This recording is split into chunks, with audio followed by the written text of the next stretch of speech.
A luta pelo direito, por Rudolf von Heeren. Alemão, nascido em 1818, defende que o direito é produzido através das lutas, de batalhas, ao passo que é taxativo afirmar que o povo deve lutar e que o direito virá através dessas lutas e dessas dores.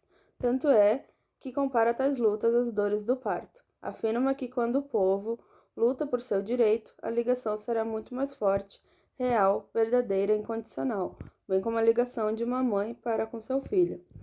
A nossa luta é pelos direitos humanos das mulheres. Se fosse possível fazer uma linha do tempo dos primeiros dias das mulheres que surgiram no mundo, ela possivelmente começaria com uma grande passeata em 26 de fevereiro de 1909 em Nova York. Neste dia, cerca de 15 mil mulheres marcharam nas ruas em busca de melhores condições de trabalho. Naquela época, as jornadas de trabalho chegavam a 16 horas por dia, incluindo os domingos. Assim, então, começou a ser celebrado os primeiros dias das mulheres americano. No dia 8 de março de 1917, milhares de mulheres trabalhadoras do setor de tecelagem fizeram greve e foram às ruas, reivindicando a ajuda dos operários do setor de metalurgia. Essa data entrou para a história com grande feito, e assim deu origem ao Dia Internacional da Mulher. Porém, é muito associada e confundida com o incêndio que ocorreu em Nova York, no dia 25 de março. A data foi oficializada em 1975, ano em que a ONU intitulou de Ano Internacional da Mulher, para lembrar de todas as suas conquistas. Você já ouviu falar a expressão "o machismo mata"? Poucas vezes nos questionamos sobre o que está por trás da morte violenta de uma mulher. A palavra feminicídio se refere ao assassinato de mulheres e meninas por questões de gênero, ou seja, em função do menosprezo ou discriminação à condição feminina. Isso não indica, no entanto, que toda mulher assassinada é vítima de feminicídio. Trata-se de um crime de ódio, no qual a motivação da morte precisa estar relacionada ao fato de a vítima ser do sexo feminino.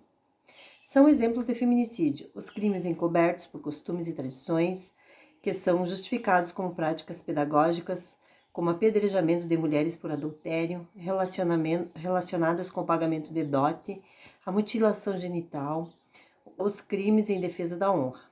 Russell também pontua o assassinato de mulheres por seus maridos e companheiros, os estupros de guerra, a morte por preconceito racial e a morte por tráfico e exploração sexual, que tratam mulheres como objetos sexuais e descartáveis. A discussão acerca da desigualdade entre homens e mulheres, sabemos, não é recente, muito pelo contrário. Dos gregos antigos até bem pouco tempo atrás, acreditava-se que as mulheres eram um ser inferior na escala metafísica, que dividia os seres humanos, e por isso os homens detinham o direito de exercer uma vida pública. Às mulheres sempre foi reservado um lugar de menor destaque. Seus direitos e seus deveres estavam sempre voltados para a criação dos filhos e os cuidados do lar. Portanto, para a vida privada e, durante os séculos das luzes, quem julgasse se apossar da igualdade estabelecida pela Revolução Francesa para galgar espaço na vida pública teria como destino a morte certa na guilhotina. Muitas mulheres que tentaram reivindicar seus direitos de cidadania tiveram esse destino. 2 séculos separam mulheres e homens da igualdade no Brasil. Caso o ritmo recente de queda da desigualdade entre homens e mulheres no Brasil se mantivesse, elas ganhariam o mesmo que eles em 2085, ocupariam 51%, a proporção pela qual elas respondem na população brasileira dos cargos de diretoria executiva em 2126. Essa parcela dos cargos de alta gestão em geral em 2213. Definição da violência contra a mulher como qualquer ato ou conduta baseada no gênero que cause a morte, dano ou sofrimento físico ou sexual ou psicológico à mulher, tanto na esfera pública como na esfera privada. A Lei Maria da Penha, 11.340, do ano de 2016, apresenta mais 2 formas de violência, moral e patrimonial, que somadas à violência física e sexual e psicológica, totalizam as 5 formas de violência doméstica e familiar.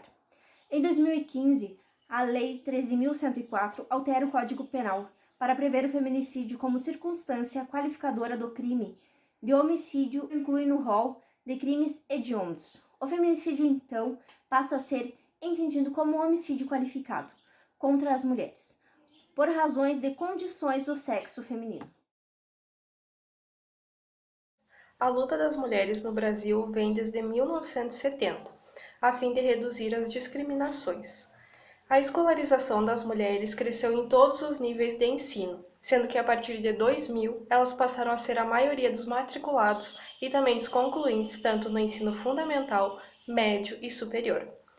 Conforme o censo de 2010, mulheres com 25 anos ou mais que possuíam nível superior dobrou em uma década. Nesse ano, apenas em 5 carreiras universitárias elas não eram maioria. Ainda nos anos 2000, elas superaram os homens em carreiras de alta remuneração, antes consideradas masculinas, como arquitetura, medicina, odontologia, administração e direito.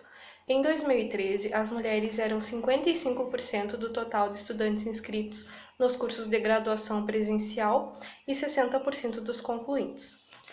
Essa crescente escolarização das mulheres contribuiu para o aumento constante de sua inserção no trabalho remunerado.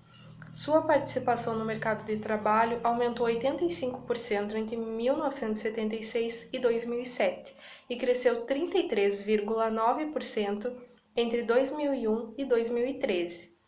Além disso, as mulheres entraram cada vez mais em trabalhos antes considerados masculinos, e as mais escolarizadas aumentaram sua participação em cargos de chefia.